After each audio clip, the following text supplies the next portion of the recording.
naintindihan ko na talagang kung gusto nila manggulo, manggugulo talaga.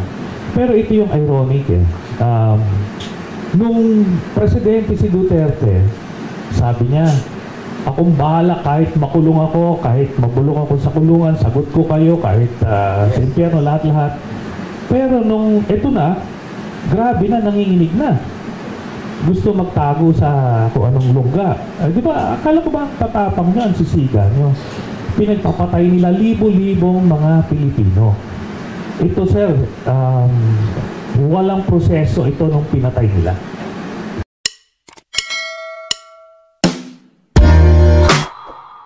Given that the country has withdrawn its membership and then nagsabi na nga na we are still considering rejoining, pwede po ba talagang maaresto si President Digong ng ICC?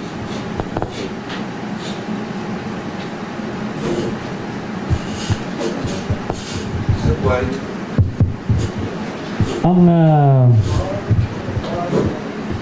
itong ICC issue na to, maganda nga sir, no, at nabigyan ng pagkakataon to break this issue down. Ang membership po natin sa ICC from November of 2011 and March of 2019, na-affirm na yan ng Korte Suprema sir na meron silang jurisdiction nung panahon ng membro tayo. So, tama yung sinasabi nila na walang jurisdiction ngayon, pero meron silang jurisdiction noon. And in fact, si President Marcos and myself, signatories kami nun sa concurrence ng Senado. So, naniniwala din siya back then about the wisdom and the rationale of being a member of the ICC. Ngayon, ang tanong dito, maaresto ba siya? Kung ang pinag-uusapan yung straightforward na membership, since wala namang enforcement power sa ICC, they use the security officials of the member state to implement yung arrest order. Pero ito ngayon yung technicality na hindi nila nakikita, na ang Pilipinas miyembro ng Interpol. Meaning, kung ano yung mag-issue ng red notice yung Interpol, ini-implement ng PNP natin. And just recently, nag-request tayo ng pa-issue ng red notice kay PEDES sa Interpol na ini-implement naman ng iba't ibang mga bansa. Ngayon, yung ICC is, meron silang cooperation agreement with Interpol. Meaning, pwede sila magpasa doon ng warrant para ma-issue ng red notice ng Interpol. Therefore, obligado tayo ron kasi bound tayo ng international agreement na yon. At affirmed na yan ng Korte Suprema na yung ating yung jurisdiction nitong mga international organizations na ito ay sumasakop sa atin dahil pinayagan natin silang sumakop sa atin. So yun serang gagamitin. Naintindihan ko na talagang kung gusto nila manggulo, manggugulo talaga. Pero ito yung ironic eh. Nung presidente si Duterte, sabi niya, akong bahala kahit makulong ako, kahit mabulong ako sa kulungan, sagot ko kayo, kahit sa impyerno, lahat-lahat. Pero nung ito na, grabe na, nanginginig na.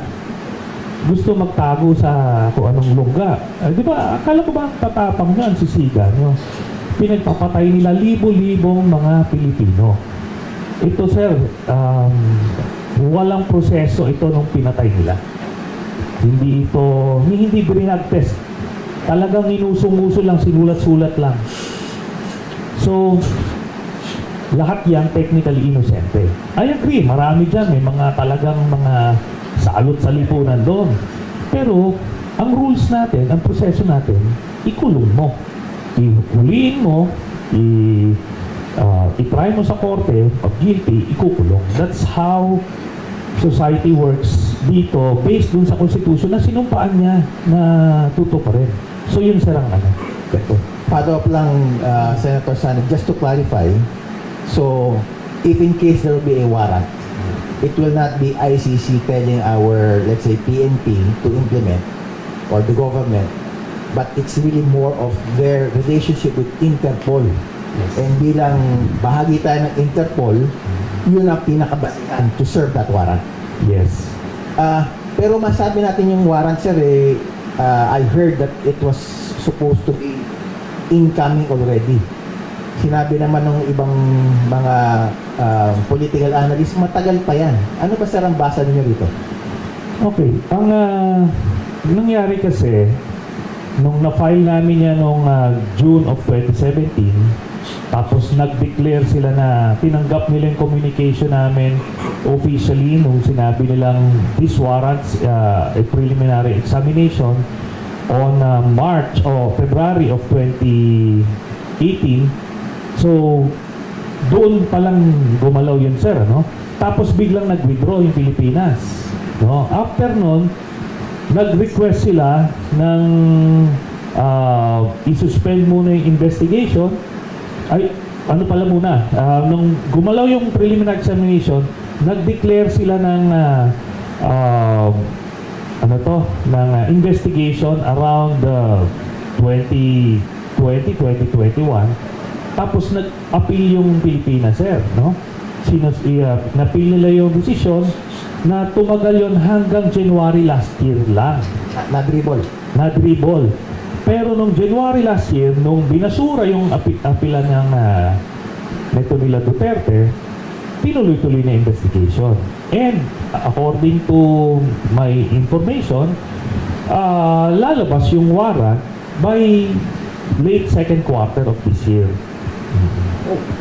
Late second quarter, so within the next 2 or 3 months. Kaya nga hindi na nakakatulog eh.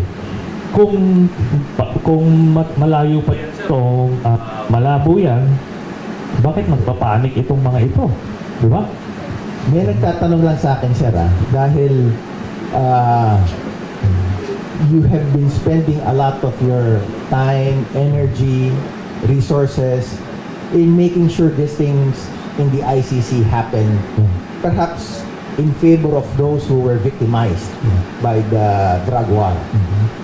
May nagsasabi siya, ginagawa niyo ito dahil nagalit daw kayo kay dating President Duterte. Alam niyo, ever since, hindi naman ganyan, yung ako and our group, yung Magdalo, pinakulong kami ni GMA, pero nung nakalabas naman ako, hindi ko naman sila personal eh. Kasi mission-oriented, tapos na eh. Tapos yung mission, eventually nakulong siya. We move on. Ito kay Duterte, ongoing mission ito, sir. Kasi he's still there. He's still trying to damage our democratic institutions. Nakita niyo naman, gusto niyang hiwalayin yung Mindanao, gusto niya mag-coup, gusto niya mag-revolution. All for himself, ano? Kasi ako, admittedly, nag-coup rin ako before, di ba, sir?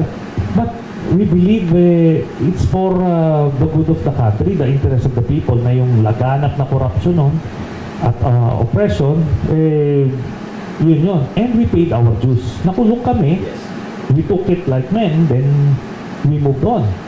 Ito, walang consequence ito, sir. Buong buhay niya, gagawa siya ng kalokohan, papatay siya, hindi ito naparusahan. Kaya ganyan yung mindset niya, may impunity, may sense of impunity. Ngayon, sir, in addition dun sa pursuit of justice dun sa mga biktima, ginagawa natin ito para hindi na to maulit in the future, na wala mag-aspire na, let's say, aspiring na politiko dyan na pagka naging presidente someday, sasabihin niya, gawin ko nga, i-purge ko nga itong mga society na walang consequence because they believe they can. Diba? So, kailangan maparusahan ito si Duterte para magtanda lahat ng mga yan, nag-iisip niyan. Kita mo niyo si Baste, sabi niya, sa speech niya, patayin ko kayo, ganun na naman. Pag naging presidente yan by some tragedy, or disaster sa Pilipinas, ganun ulit ang mindset niyan kasi walang consequence.